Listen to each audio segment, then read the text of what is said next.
High all government job aspirants, welcome to my YouTube channel Zen studies for government jobs. তো আজকে আমরা discuss করছি তোমাদের 22 September first শিফটের questions.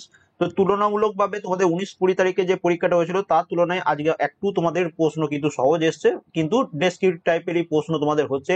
এমন নয় যে তুমি এক লাইনে সমস্ত অ্যান্সার করে দেবে, কিন্তু তুলনামূলক মানে কোশ্চেনের স্ট্যান্ডার্ড অনুযায়ী একটু সহজ এসছে। এবার কোশ্চেন গুলো দেখে নাও। সবার প্রথম আমাদের main Telegram channel Jobs Academy join করবে, সমস্ত নোটিফিকেশন, আপডেট, পিডিএফ, ক্লাসগুলো লিঙ্ক সমস্ত কিছু এখান থেকে পেয়ে যাবে। তার সাথে টার্গেট রেলওয়ে গ্রুপ ডি, এই গ্রুপটা জয়েন করবে, এখানে তোমাদের গ্রুপ ডি পরীক্ষা রিলেটেড সমস্ত ফ্রি পিডিএফ গুলো দেওয়া থাকে। এছাড়া ফেসবুক পেজ, ফেসবুক গ্রুপ চাইলে তোমরা জয়েন করে নিতে পারো। তোমাদের জন্য 3টে স্টাডি মেটেরিয়াল রয়েছে, 3000 জিকে, 3000 জেনারেল সায়েন্স এবং এনটিপিসি সিবিটি 1 পরীক্ষা 2400 কোশ্চেন্স। প্রত্যেকটা পিডিএফ লিঙ্ক এবং ভিডিও প্লেলিস্ট ভিডিও ডেসক্রিপশনে পেয়ে যাবে। হোয়াটসঅ্যাপ মাধ্যমে নোটগুলো বাই করতে চাইলে এই নাম্বারে তোমরা আমাকে মেসেজ করতে পারো। চলে আসি প্রথম প্রশ্ন, দেখো একদম হুবহু তোমরা কমন পেয়েছো যে 240 ভোল্ট সাপ্লাই, 8 অ্যাম্পিয়ার কারেন্ট এবং 10 ওয়াটের কতগুলো বাল্ব জ্বলবে, এরকম তোমাদের প্রশ্নটা দিয়েছে।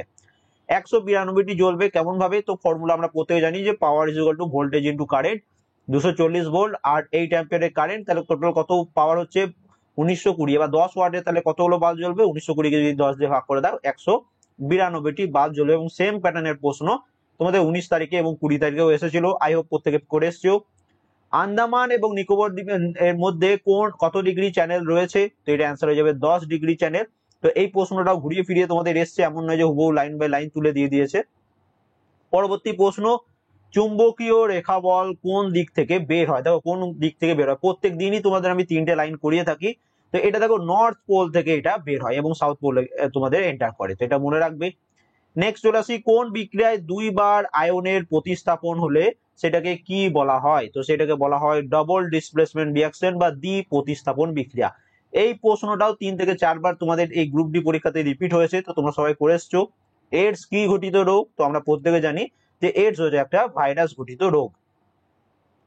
নিম্নলিখিত গুলির মধ্যে কোনটি পরজীবী উদ্ভিদ? তো তোমাদের পরীক্ষায় স্বর্ণলতা ছিল, তো স্বর্ণলতা আমাদের এখানে অ্যান্সার হয়ে যাবে যে এটা একটি পরজীবী উদ্ভিদ। বুদ্ধদেব কোথায় তার প্রথম ধর্ম প্রচার করেন? তো এটা প্রত্যেকে জানো, খুবই সহজ প্রশ্ন, যে সারনাথে তার ধর্মের প্রথম উপদেশ প্রচার করেছিলেন। পরবর্তী প্রশ্ন দেখো, এটা একটা নতুন ফেস্টিভ্যাল থেকে প্রশ্ন দিয়েছে। ত্রিশূর পুরম ফেস্টিভ্যাল কোন রাজ্যে পালিত হয়? ত্রিশূর পুরম ফেস্টিভ্যাল, তো এটা পালিত হয় কেরালা রাজ্যে। এই বছর তোমাদের ফেস্টিভ্যাল থেকে একটাও কমন প্রশ্ন তোমাদের দেয় না, সবই আনকমন টাইপের প্রশ্নগুলোকে দিয়েছে। সুপ্রিম কোর্টের বিচারপতি কত নম্বর ধারায় এবং কত বছর বয়সে অবসর নেয়? তো মনে রাখবে, আমাদের সংবিধানের আর্টিকেল 124(2) এই ধারা অনুযায়ী রিটায়ারমেন্ট এজ হচ্ছে সুপ্রিম কোর্ট জাজের 65 ইয়ার্স। তো দুটোই তোমাদের মনে রাখবে। 124 নম্বর, 124 তোমাদের ব্র্যাকেটে 2 রয়েছে দেখতে পাচ্ছ। তো এই অনুযায়ী তোমাদের বলা রয়েছে যে সুপ্রিম কোর্ট জাজ যারা রয়েছেন তাদের রিটায়ারমেন্ট এজ হচ্ছে 65 বছর বয়স। এল নিনো কত বছর পর পর হয়? তো এটা সঠিক ডাটা আমি পাইনি, তো সবার প্রথম এক্সট্রা ডিটেলসটা দেখে নাও। যে এল নিনো হলো গ্রীষ্মমণ্ডলীয় অঞ্চলের সমুদ্রগতি পর্যায়বৃত্ত পরিবর্তন, এবং এই পর্যায়বৃত্ত পরিবর্তনের কোনো নির্দিষ্ট সময় নেই, তবে প্রতি 3 থেকে 8 বছরের মাঝে এটাকে দেখতে পাওয়া যায় এল নিনো। এবার পরীক্ষায় তোমাদের যেটা অপশন রয়েছে সেই অপশন অনুযায়ী তোমাকে অ্যান্সার করতে হবে। পঞ্চায়েতের টেনিওর বা কার্যকাল কত? তো পঞ্চায়েতের টেনিওর বা কার্যকাল হচ্ছে 5 বছরের। এটা কত নম্বর আর্টিকেলে বর্ণিত রয়েছে? 243(e) duration of panchayat. এবং তোমাদের যত সম্ভব এইটাই জানতে চেয়েছিল যে কত নম্বর আর্টিকেলে বর্ণিত, বাট দুটোই আমি করিয়ে দিয়েছি। যেটা তোমাদের পরীক্ষায় অপশনে থাকবে হয় 5 বছর থাকবে, নাহলে কত নম্বর আর্টিকেলে বর্ণিত। এর সাথে আরো কিছু তোমাদের ইম্পর্টেন্ট, আমাদের সংবিধানের 243 নম্বর আর্টিকেলের ডেফিনেশন দেওয়া রয়েছে পঞ্চায়েতের। 243(a) তে গ্রাম সভার তোমাদের সম্পর্কে বলা রয়েছে। কনস্টিটিউশন অফ পঞ্চায়েতের কথা বলা রয়েছে 243(b) নম্বর আর্টিকেলে, এবং composition of panchayat 243(c). 243(b) তে বলা রয়েছে রিজার্ভেশন অফ সিট, এই যে পঞ্চায়েতের যে রিজার্ভেশন রয়েছে সেটা 243(d) নম্বর আর্টিকেলে বলা রয়েছে।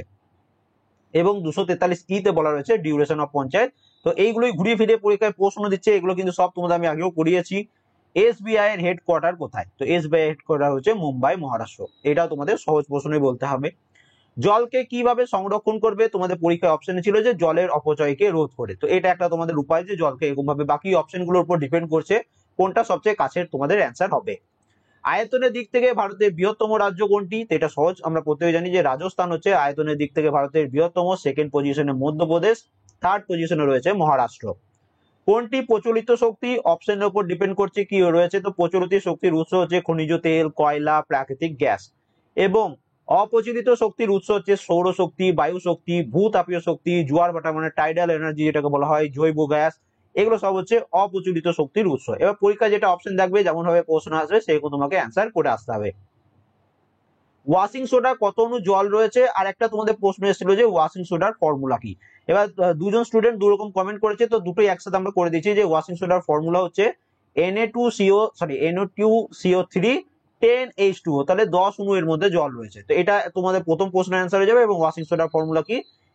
Na2CO3 10H2O, এটা হচ্ছে আমাদের ফর্মুলা। ওকে, নেক্সট চলে আসি পরবর্তী প্রশ্ন। তিনটি রাশির এরিয়া রেশিও এবং লেন্থ রেশিও দেওয়া রয়েছে, রেজিস্ট্যান্স একই হলে রেজিস্টিভিটি রেশিও কত হবে? এরকম টাইপের তোমাদের একটা পরীক্ষায় প্রশ্ন এসেছে।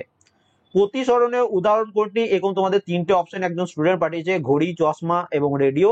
তো তোমাদের এখানে অপশন অনুযায়ী চশমা, ইংলিশে যারা পরীক্ষা দিচ্ছে তোমাদের অপশন হয়তো গ্লাস থাকবে। তো এইটা তোমাদের অ্যান্সার হওয়ার চান্স সব থেকে বেশি। তো আবার অপশনে যেটা রয়েছে তার উপর ডিপেন্ড করে তোমাকে অ্যান্সার করতে পারে। একটা অপশন ডি তে কি ছিল আমার জানা নেই, কারো জানা থাকলে অবশ্যই কমেন্ট করে দিও। পাঞ্জাব কেসরি বলা হয় কাকে? তো এটা আমরা প্রত্যেকে জানি, লালা লাজপত রায়। পরবর্তী প্রশ্ন, ক্যালসিয়াম কার্বনেটকে পোড়ালে কি উৎপন্ন হয়? তো এটা পুরো একদম এনসিইআরটি ক্লাস 10 থেকে ডাটা তুলে তোমাদের দিয়ে দিয়েছে। তো এখান থেকে আমরা দেখে নেব যে ক্যালসিয়াম কার্বনেট, এটাকে তুমি যদি হিট দাও বা এটাকে পোড়াও, এখান থেকে তুমি সবার প্রথম পাবে ক্যালসিয়াম অক্সাইড বা CaO বা পোড়া চুন এবং তার সাথে কার্বন ডাই অক্সাইড। তো এটা মনে রাখবে যে ক্যালসিয়াম কার্বনেটকে তাপ প্রয়োগে বিয়োজিত হয়ে সেটা ক্যালসিয়াম অক্সাইড এবং কার্বন ডাই অক্সাইডে পরিণত হয়, যা একটি গুরুত্বপূর্ণ বিয়োজন বিক্রিয়া। এবং শিল্প কারখানায় এটি ব্যবহৃত হয়। ক্যালসিয়াম অক্সাইডের অপর নাম হচ্ছে চুন বা পোড়া চুন। একে অনেক ব্যবহার রয়েছে, এদের মধ্যে একটি হচ্ছে সিমেন্টে ব্যবহৃত হয়। যখন তাপ প্রয়োগের ফলে কোনো বিয়োজন বিক্রিয়া হয় তখন তাকে তাপীয় বিয়োজন বিক্রিয়া বলে। এবং এই যে ডাটাগুলো লিখেছে এখানে পুরোটাই এনসিইআরটি ক্লাস 10 এর যে বইটা তোমাদের পিডিএফ টেলিগ্রামে দিয়েছিলাম সেখান থেকে নিয়েছি। তো অবশ্যই যাদের সামনে পরীক্ষা আছে পড়ে যাবে। 2021 সালের বক্সিং বিভাগে অর্জুন পুরস্কার কে পেয়েছে? এটা কারোর পক্ষে সম্ভব নয় যে এগুলো তোমার মনে রাখা। অ্যান্সার কি হচ্ছে? সিমরনজিৎ কর। ডোবেরিয়ানের ত্রয়ী সূত্র সম্পর্কে কোনটি ঠিক নয়? দেখো, ডোবেরিয়ানের ট্রায়াড দিয়েছিল, তার মধ্যে তিনটে, তো আমরা প্রত্যেকে জানি যে ডোবেরিয়ানের তিনটে ত্রয়ী রয়েছে। তার মধ্যে আরেকটা যেটা অপশন ডি তে থাকবে সেটাই তোমাদের অ্যান্সার হয়ে যাবে। তো ডোবেরিয়ানের ত্রয়ী সূত্রতে কি বলছে এটা দেখে নাও, যে রাসায়নিকভাবে সমৃদ্ধ সদৃশ্য এমন প্রতি তিনটি মৌলের মধ্যে দ্বিতীয়টি পারমাণবিক ভর প্রথম এবং তৃতীয় মৌলের পারমাণবিক ভরের গড়ের সমান হবে। ডোবেরিয়ানের ত্রয়ী সূত্র অনুযায়ী লিথিয়াম এবং পটাশিয়ামের গড় উপাদান হচ্ছে সোডিয়াম। এই যে লিথিয়াম এবং পটাশিয়ামের গড় হচ্ছে সোডিয়াম। সেরকম ভাবে তুমি বলতে পারো ক্লোরিন এবং আয়োডিনের গড় উপাদান হচ্ছে ব্রোমিন। ক্লোরিন এবং আয়োডিনের গড় হচ্ছে ব্রোমিন। তারপরে দেখো আরেকটা হচ্ছে তোমাদের ক্যালসিয়াম এবং বেরিয়াম। ক্যালসিয়াম এবং বেরিয়ামের গড় উপাদান হচ্ছে স্ট্রন্টিয়াম। তো এই তিনটে হচ্ছে ডোবেরিয়ানের ত্রয়ী। আরেকটা যেটা অপশনে থাকবে সেটা তোমাদের অ্যান্সার হয়ে যাবে, যে সেটা নয় ত্রয়ী সূত্র। ভ্রূণের বৃদ্ধি প্রাপ্ত অবস্থাকে কি বলা হয়? এমন ছিল তোমাদের অপশনে ছিল প্লাসেন্টা, ডিম, এরকম টাইপের অপশন ছিল। তো এটা যত সম্ভব তোমাদের প্লাসেন্টা থেকেই তোমাদের পরীক্ষায় প্রশ্নটা দিয়েছে, কারণ 2018 সালে আমি তোমাদের দেখবে 3000 ক্লাস যেটা করিয়েছিলাম সেখানে দেখবে এই প্লাসেন্টা থেকেও প্রশ্ন এসেছিল। এটা যত সম্ভব তোমাদের এবছরও পরীক্ষাতে এসছে। তারপরে দেখো এটা রিপিটেড প্রশ্ন, 51A আর্টিকেল কততম সংবিধান সংশোধনীর মাধ্যমে যুক্ত হয়েছে? তো এটা আমরা প্রত্যেকে জানি যে 42তম সংবিধান সংশোধনী 1976 এর মাধ্যমে এটা যুক্ত হয়েছে।